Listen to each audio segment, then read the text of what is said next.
আপনি লোন নিয়েছেন, হাওলাত নিয়েছেন, জীবনে চলার জন্য লোন হাওলাত করা লাগতেই পারে।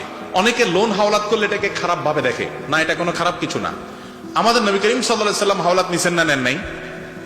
মুসলমানের থেকে তো নিছেন, এক ইহুদির কাছ থেকেও ধার নিয়েছেন। বিধায় মানুষের প্রয়োজনে মানুষ ধার নেয়া দেওয়া এটা করতেই পারে।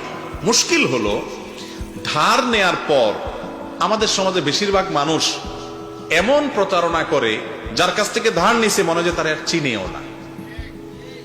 ধার নেয়ার পর ওই লোক যে বেচারা ধার দিছে সে এবার ভিক্ষুকের মতো তার পিছে পিছে ঘুরা লাগে।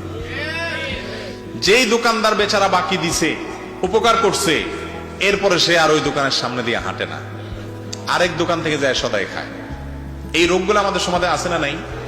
নবী করিম সাল্লাল্লাহু আলাইহি সাল্লাম বলেছেন, খিয়ারুকুম আহসানুকুম কাদাআ, তোমাদের মধ্যে সবচেয়ে ভালো মুসলমান সে যেই মুসলমান কারোর কাছ থেকে হাওলাত নিলে, দোকান থেকে বাকি নিলে, লোন ধার দেনা নিলে টাইম অনুযায়ী পরিশোধ করে, টালবাহানা করে না, ঘোরাঘুরি করায় না, এবং বাটপারি করে না, এবং চিটারি করে না, দেনাদারকে পাওনাদারকে ঘুরায় না।